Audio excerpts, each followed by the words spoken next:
Kannur വളക്കയിൽ school bus അപകടത്തിൽ 5ാം ക്ലാസ്സുകാരി മരിച്ച സംഭവത്തിൽ ബസ് ഡ്രൈവർ നിസാമുദ്ദീന്റെ ലൈസൻസ് സസ്പെൻഡ് ചെയ്യും. നിസാമുദ്ദീന്റെ ഫോൺ പോലീസ് കസ്റ്റഡിയിലെടുത്തു.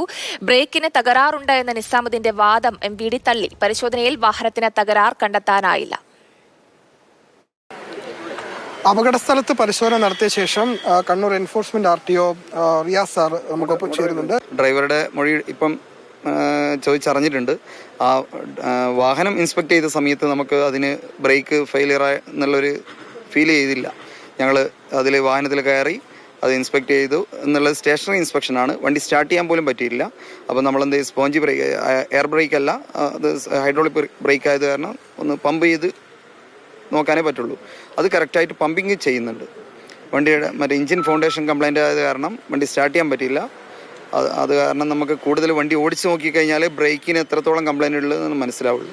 അത് ഓടിക്കാൻ പറ്റുന്ന കണ്ടീഷനിലല്ല ഉള്ളത് വാഹനം. ഈ ഡ്രൈവർ ഈ അപകട സമയത്ത് വാട്സാപ്പിൽ സ്റ്റാറ്റസ് ഇട്ടിട്ടുണ്ട്. അപ്പോൾ അത് പരിശോധന നമ്മൾ നടത്തിയിട്ടുണ്ടോ?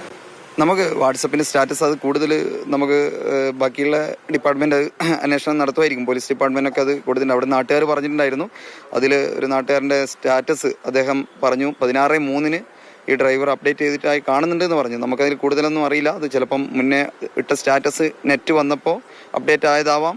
എന്തായാലും ഡ്രൈവറുടെ അശ്രദ്ധ രൂപത്തിലാണ് അത് കാണുന്നത്. കൂടുതൽ നമുക്കിനി അന്വേഷണം നടത്തിയാലേ കൂടുതൽ പറയാൻ പറ്റുള്ളൂ. ഇപ്പോൾ നടപടിക്രമങ്ങൾ എന്തൊക്കെയാണ്?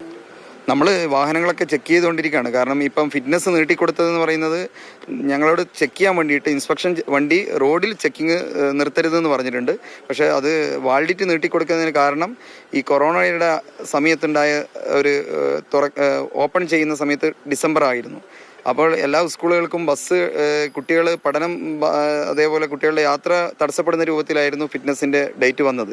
അപ്പോൾ ഈ പിന്നെ നമ്മുടെ വർക്ക്ഷോപ്പുകളൊക്കെ തിരക്കാവും. അപ്പോൾ അത് സർക്കാർ ഒന്ന് പഠിച്ചതിന് ശേഷം ഈ അവധി സമയത്തേക്ക് നീട്ടിക്കൊടുത്തു. ഏപ്രിൽ മെയ് മാസത്തിലേക്ക് അത് പരിശോധന കൊടുത്തു. പക്ഷേ ചെക്കിങ് കർശനമാക്കാൻ പറഞ്ഞിട്ടുണ്ടായിരുന്നു. ഇൻഷുറൻസ് കാര്യങ്ങളൊക്കെ ചെക്ക് ചെയ്യായിരുന്നു. അതേപോലെ പ്രത്യക്ഷത്തിൽ ടയറും കാര്യങ്ങളൊക്കെ നമ്മൾ ഡെയിലി ചെക്കിങ്ങിൽ അത് നോക്കാറുണ്ടായിരുന്നു. ഈ വാഹനത്തിന് ഇൻഷുറൻസ് ഒക്കെ അപ്ഡേറ്റ് ആണ്. അത് ഫിറ്റ്നസ് മാത്രം 29-ാം തീയതി കഴിഞ്ഞ 2 ദിവസം മുമ്പ് ഫിറ്റ്നസിൻ്റെ വാലിഡിറ്റി അവസാനിച്ചിട്ടുണ്ട്. അത് കഴിഞ്ഞിട്ടുണ്ട്. അത് എക്സ്റ്റെൻഡ് ചെയ്ത് കാരണം പിന്നെ ആരും അത് ചെയ്യില്ലല്ലോ. ഒരു ഏപ്രിൽ വരെ നീട്ടിക്കൊടുത്തിട്ടുണ്ട്. അതാണ് MVI വ്യക്തമാക്കുന്നത്. അതായത് ഈ ബ്രേക്ക് തകരാറായി എന്ന ഡ്രൈവറുടെ വാദം പൂർണ്ണമായും തള്ളുകയാണ് മോട്ടോർ വാഹന വകുപ്പ്. കണ്ണൂരിൽ നിന്നും ഫെലിക്സ് മാതൃഭൂമി ന്യൂസ്.